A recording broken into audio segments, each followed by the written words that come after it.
باللہ من الشیطان الرجیم بسم اللہ الرحمن الرحیم۔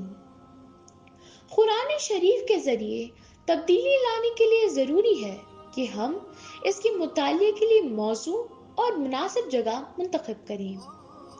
ہم ایک معزز مہمان کا استقبال اپنے گھر میں جس طرح کرتے ہیں اس سے کہیں زیادہ بڑھ کر قرآن کا خیر مقدم کریں۔ شور و شغب سے خالی اور پرسکون جگہ میں قرآن کریم سے ملاقات کریں۔ اس سے حسن فہم میں مدد ملتی ہے۔ گوشہ تنہائی میسر ہو تو بس غنیمت جانیے۔ ہم وہاں بیٹھ کر دوران مطالعہ اپنے احساسات کا بخوبی اظہار کر سکتے ہیں۔ قلب ایمان کا محل ہے۔ دل انسان کے اندرونی جذبات و احساسات کا مرکز ہے۔ دل میں جتنا ایمان زیادہ ہوگا اتنے ہی اعمال صالح ہوں گے۔ اس کا مطلب یہ ہے کہ ایمان جذبہ اور احساس سے عبارت ہے۔ ہمارا اثر قبول کرنا، سر تسلیم خم کر دینا، متاثر ہونا، نماز، دعا اور تلاوت کلام اللہ میں ایمان کا بڑھنا سب کا تعلق دل سے ہے۔ ارشاد الہی ہے وَإِذَا تُلِيَتْ عَلَيْهِمْ آیَاتُهُ زَادَتْهُمْ ایمانا، اور جب اللہ کی آیات ان کے سامنے پڑھی جاتی ہیں تو ان کا ایمان بڑھ جاتا ہے۔ یہ ایک عملی قصہ ہے عرب میں رہنے والوں کا۔ وہ یوں ہے کہ ایک بار ہفتہ وار درس قرآن ہو چکا تو حسب معمولی گزشتہ ہفتے کے بارے میں خواتین نے اپنے تاثرات مشاہدات سنانے شروع کیے۔ ساتھ ساتھ ان پر تبصرے بھی ہوتے جا رہے تھے کہ ایک خاتون بولی، اللہ کا فضل ہے کہ میں نے اپنی ساری خامیوں اور کمزوریوں کو دور کر لیا ہے۔ میں نے، میرے خاوند اور میرے بچوں نے بفضل خدا مل کر گھر کے ماحول کو خوشگوار بنا رکھا ہے، مگر میرے اندر ایک کمزوری ہے جس سے میں جان نہیں چھڑا سکی ہوں۔ یہ ہے میری بلند آواز۔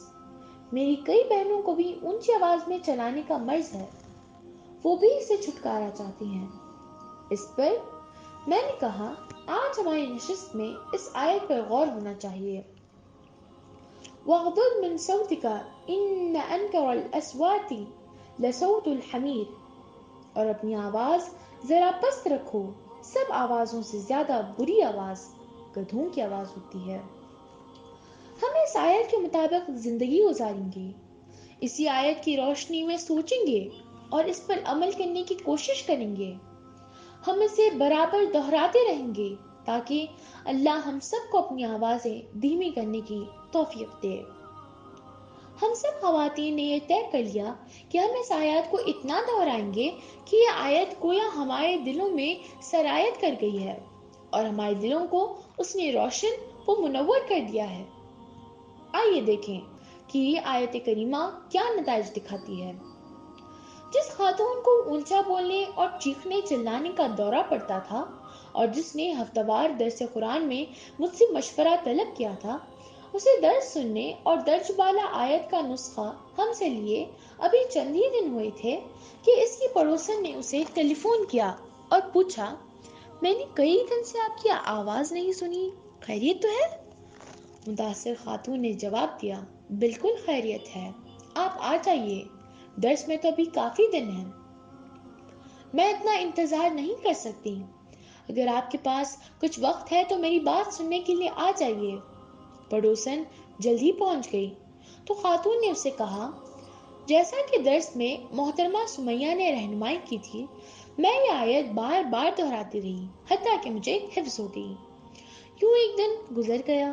اگلے دن کی صبح حسب معمول بچے اسکول جانے کے لیے تیاری کر رہے تھے۔ اس مرحلے پر جیسے کہ آپ کو معلوم ہے میری حالت انتہائی قابل رحم ہوتی ہے۔ ایک ہی وقت میں ہر کوئی اپنی اپنی چیز مانگ رہا ہوتا ہے۔ مجھے اس موقع پر چلانے کی عادت تھی۔ میں بچوں کے ساتھ ساتھ چیخ چیخ کر بات کرتی تھی، مگر اس بار میں نے آیت کریمہ وَاغْضُضْ مِنْ صَوْتِكَ إِنَّ أَنْكَرَ الْأَصْوَاتِ لَصَوْتُ الْحَمِيرِ پر عمل کرنے کا فیصلہ کر لیا۔ اس آیت کے نفاذ کے حقیقی ٹیسٹ کے وقت بچوں کے رویے کی وجہ سے میرے رویے میں بھی شدت آنے لگی۔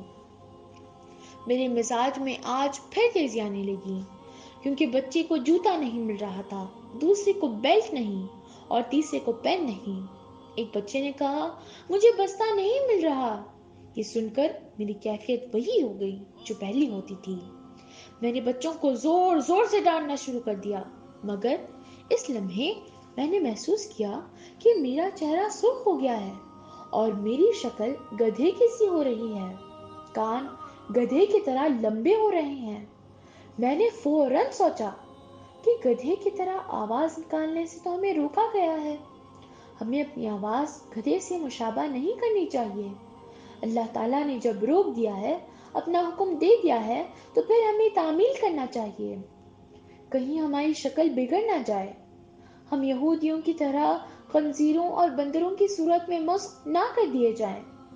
میں چیخنے چلانے کی اس تشبیہ کا تصور کر کے شرمندہ ہوئی، کیونکہ اسی طرح انسانوں سے نکل کر حیوانوں کے زمرے میں داخل ہو چکی تھی۔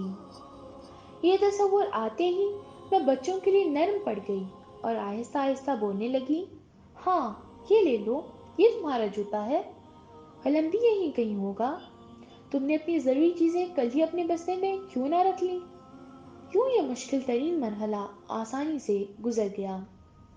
ان چند منٹوں میں میرا غصہ اپنی انتہا کو پہنچ جایا کرتا تھا اور مجھے اپنی جان نکلتی ہوئی محسوس ہوتی تھی۔